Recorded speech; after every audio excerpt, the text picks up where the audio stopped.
My name's Nicholas, and I live aboard a 103-year-old historic wooden boat, Argonaut II, and I'm on a mission to build community around this boat to help out with an ongoing restoration and preservation of its history.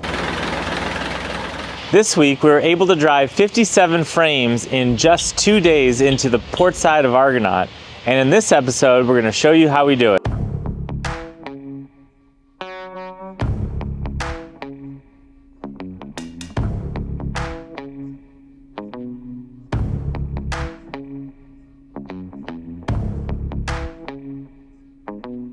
Before we get into it, let's take a look at a cross-section of how Argonaut is put together. The boat's constructed first with a keel, which is a big heavy timber that's laid at the bottom, and then just behind it is another large timber called the keelson, which accept the frames as they come and turn down the bilge into the keel. Typically, there's a number of stringers that the frames are attached to. In the case of Argonaut, there's a large stringer that's right behind where the guard is, and then up top there's a beam clamp. The frames are fastened to the beam clamp and the midship stringer and run all the way down to the keel. And then laying on top of the frames are the planks that fasten into the frames. Before we drive any frames into the boat, we first have to make the material starting from about a 2.5 inch by 10 inch piece of white bending oak that first need to be ripped into the proper dimensions, and Argonaut's frames are roughly 2 by 3 inches.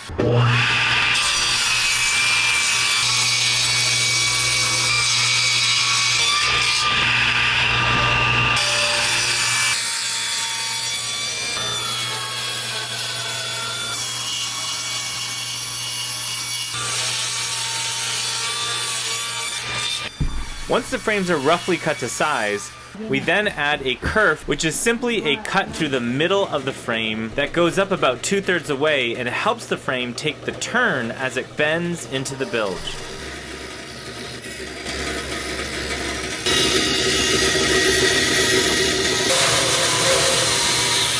We put a kerf cut in them, which you can see here is just a cut down the middle, which basically is just going to help these planks bend to the shape of the hull. Thinner wood is more flexible, as you can see by this demonstration.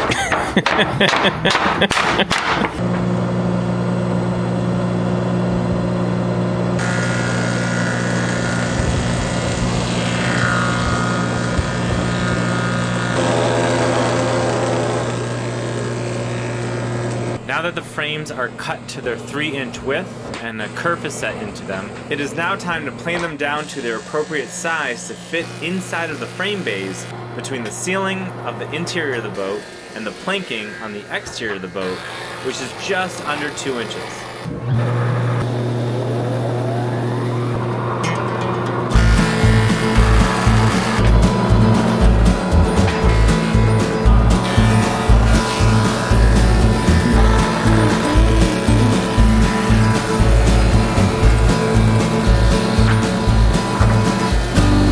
Yesterday we ripped up a whole bunch of boards of oak, and now Jay and I are planing them down to their appropriate thickness, which is just under 2 inches. We're using a planer.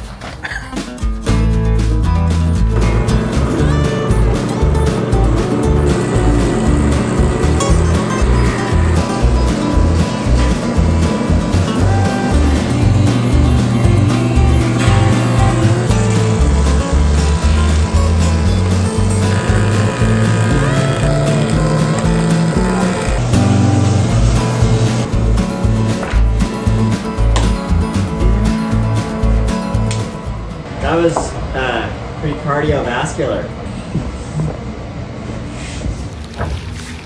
The frames were labeled according to the individual bays they will be driving through, and the following day we prepped them with linseed oil while the steam box was heating up.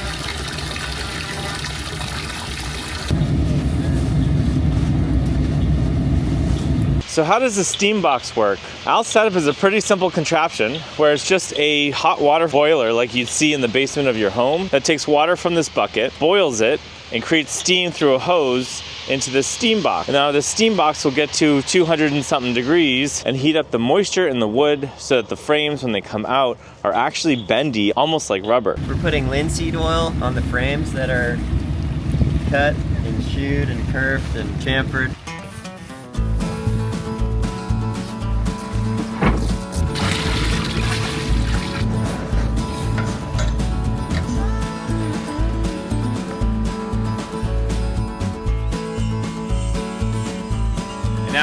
2-hour sauna, it was off to the races.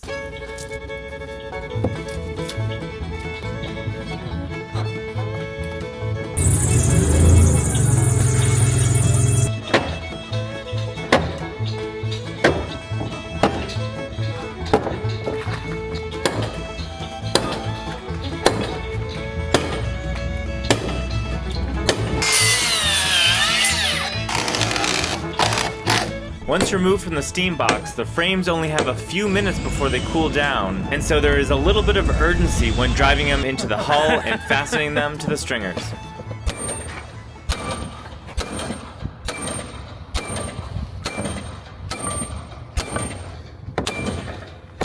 I'll be there. 4 inches. Okay, let's just get it in.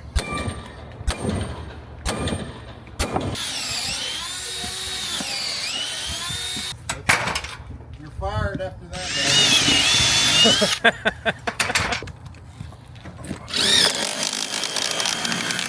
A common thing in the Northwest is the bottom of the bilge is actually poured cement. And so in the case of Argonaut, the bilge has cement about 3 to 4 strakes up from the keel. In order to put new frames in, ideally we'd like to pull the old frames out because the frames and the planks below the waterline are in good condition. And also because they're poured with cement, there's a lot of cost savings to this project by not having to break up the cement and re-drive frames all the way down to the keel. And instead, we'll be driving frames down to where the frame bay meets the cement. One of the things we need to do, obviously we took all the planking off the top side there. That's to get the frames in and send them down into the frame bays between the old frames. But we need a window on the bottom of the boat to gain access to the bottom of the frames as they're getting driven in. We will reinforce the planks using a stanchion provided by the yard that helps to hold the boat upright, and then keep an eye through this window to both see where it lands within the frame bay and to determine when the frame was driven into place.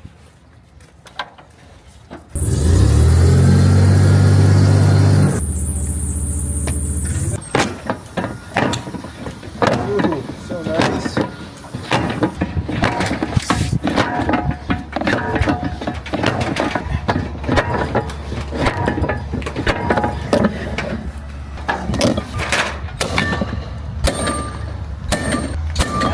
Hold it. Nice.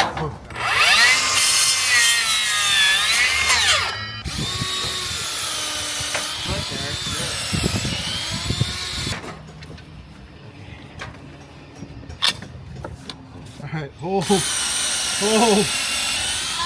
Okay.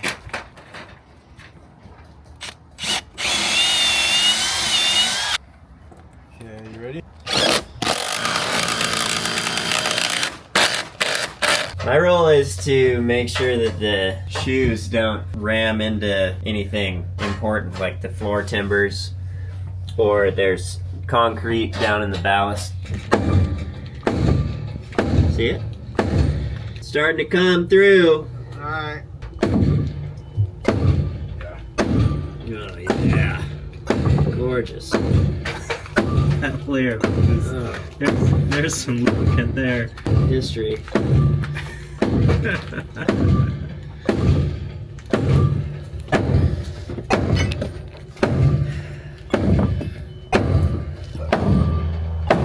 Nice. I'm going to pause here to talk about just how oily that bilge looked. And the truth is, that oil on the wood is largely a part of why this boat is still floating. Now, in the early days, they used to perform oil changes with the engine by dumping the oil straight into the bilge and letting it slosh around before the bilge pump would eventually pump it over into the water. Now, obviously that no longer happens, but back in the day, that oil would soak into the wood, preserving it. And so that is why everything that we see below the waterline, and certainly below the bilge waterline, the wood is in near perfect condition. I take the boat to a specific bilge cleaning station in Seattle every year to scrub what I have access to, but these frames are driving down these frame bays that are ceilinged, meaning I don't have access from the interior of the boat, and we are pushing 100 years worth of oil and diesel buildup down through the frame bays, and that is the sludge that you see coming down. You got 8 more inches. Are we moving? Yeah, you're moving, yeah.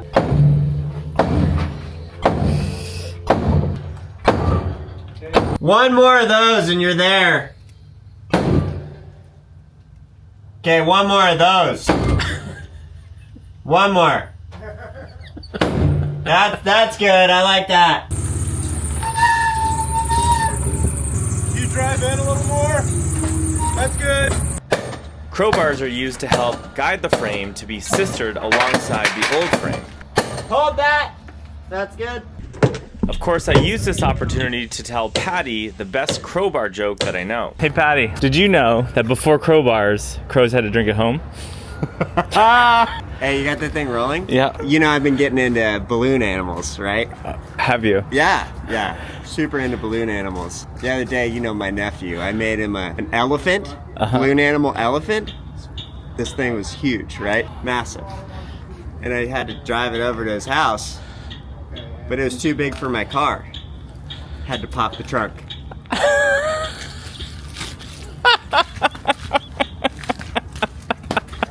Very simple to read. Let's see, frame lengths for each one of the bays. So a bay has a number, and then corresponding, we have been labeling our frames. This is the length. That's the bay number. Al and his team measured out the lengths of each of the frames using a batten to slide down through the frame bay and to see where anything that might impede access to the frame, including a through hull that we need to avoid. This frame is going to be a little bit shorter than the 10-foot frames in most of the bays. This is tomorrow's to-do list. Beautifully oiled, prepped, ready to go, straight to the steamer frames.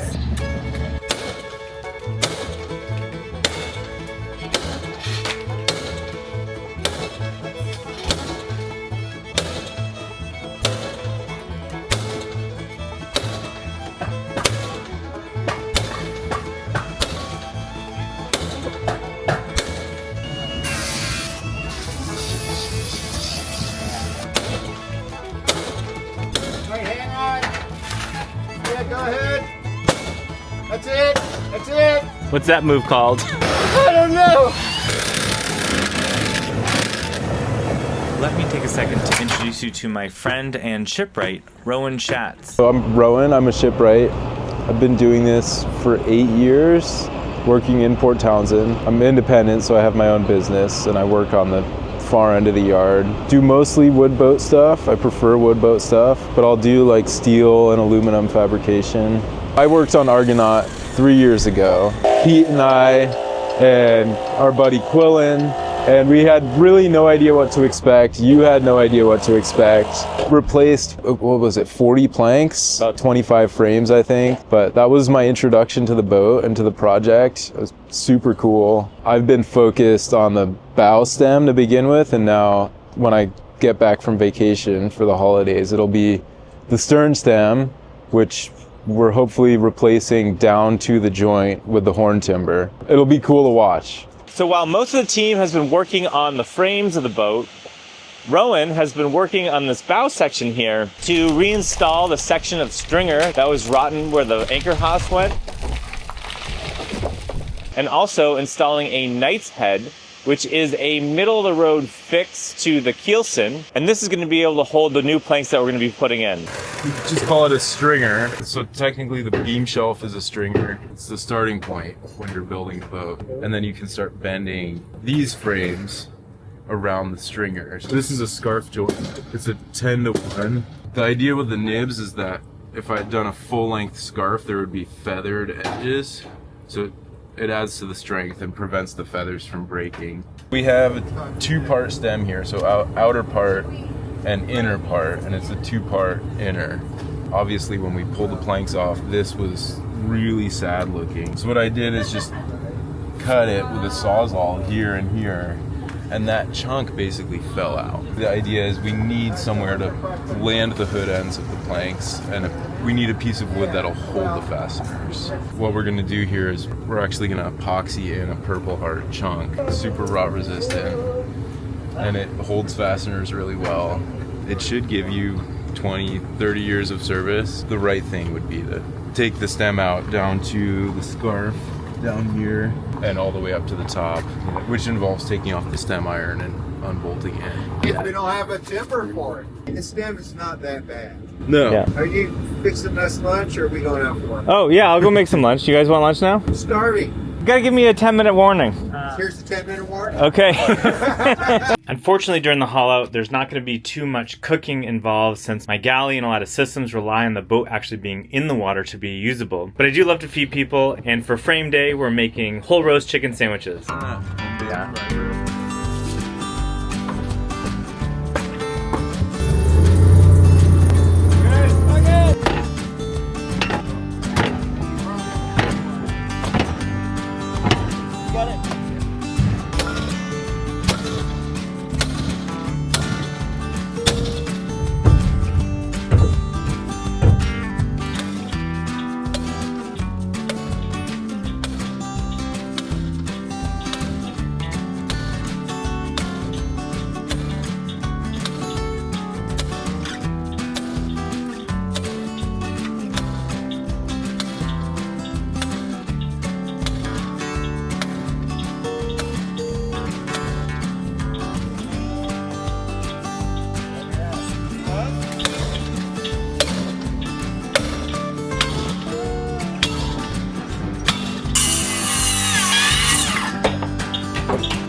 Good.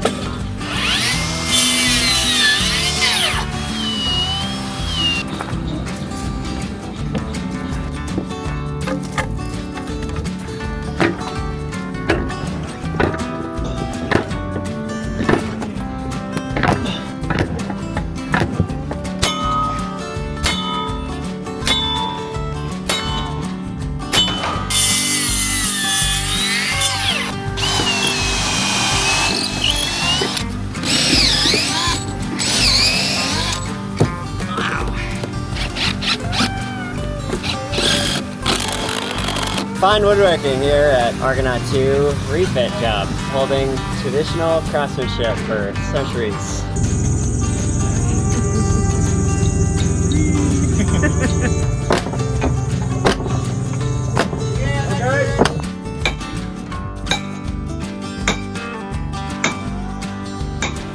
It is day 3 of putting in new frames in the frame bays adjacent to the old frames. We took the first 2 days to drive them all in, and today the team is working on fastening them into the stringer. So they're doing that in 2 ways. One, when there's space on the other side of the stringer to put in carriage bolts, and then in cases where there are bulkheads or ceilings that are obstructing the access to the stringer from the interior of the boat, they are driving lag screws. A little bit less ideal, but they also save us from ripping out much of the interior of the boat.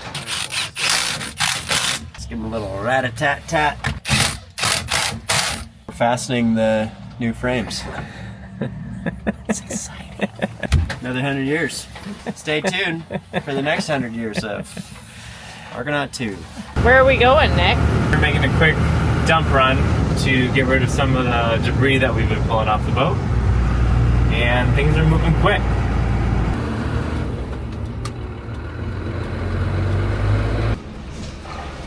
Oh no, the undies.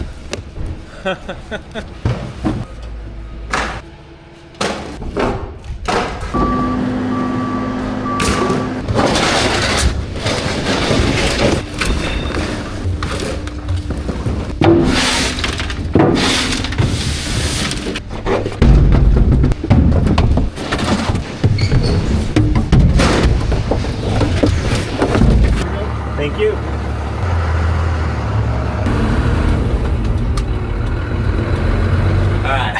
So, here's my opinion. I think we get rid of all this. Okay. Because this, Yeah. that's freaking cool. Why do you But think they're there in the first place? Aesthetic just or to cover it up. ventilation? Yeah, because fancy folks don't like looking at infrastructure. You're a cool guy, and you like, that's what you can show your prospective buyers or your distinguished guests. You know, this is the before, right? Yeah. And this is the after. Being able to look at these two things together, that shows that you care about your boat. That shows that you did a massive refit. The bulkhead, small bulkhead. That's a bulkhead? Yeah. That's a bulkhead. Hi, Jay. Hey, do you guys want Nick to make you lunch? Hey, Nick, what's for lunch? Today we're making kind of a lazy banh mi. All right, let's pan down and see what we're doing with, yeah. Can I get a close-up of that pork? Oh, Nick, this looks so good. Gotta keep crew morale up on frame day. Nick's been making us lunch every day for the last 3 or 4 days straight. And, wow, lucky we are. Argonaut II banh mi day. For after the refit, Argonaut's gonna motor off to Vietnam, right? Must be a hell of a refit. Yeah.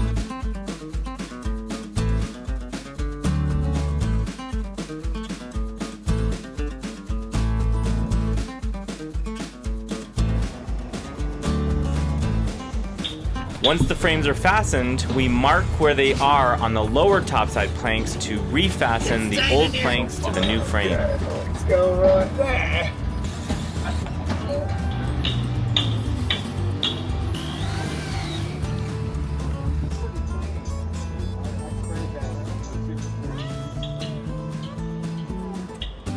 I want to take a moment to respond to all of you who have been reaching out in different ways that they want to help or become part of this project. This past month and this coming month are going to be the most expensive 2 months of the project, as not only do I have to pay for all the upfront framing and planking material that's going to be going into the side of the boat, but this is also the time where I need the most help from Pete and Al and the team of Shipwrights to help raise money and get us through the next planking phase of the project. We're going to offer an opportunity to sponsor a plank, meaning for anyone who wants to contribute what the average cost of a plank is, we will carve your name into the inside of the whiskey plank, which is a ceremonial plank that is the last one to go onto the boat.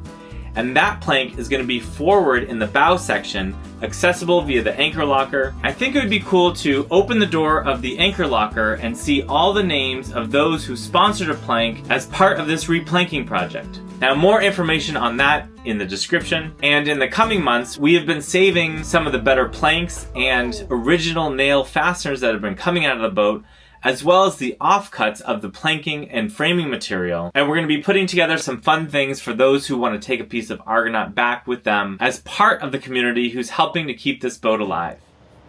That's all we have for this week. And in the next episode, we're going to get into reefing and cleaning out the old planks, prepping all the frames to accept all the new planking that's going to be going in the next few weeks. For all of you who've been contributing to this project, I have had such an overwhelming feeling of support, and I want to say thank you so much because it's really truly what's making this project move forward. If you enjoy these videos and want to contribute, I have an active Patreon which I'm trying to put more real-time updates, more in-depth newsletters, detailed information about what's going on behind the scenes that doesn't always come out in YouTube. I hope everyone has a wonderful holiday season, and I'll see you all in the new year.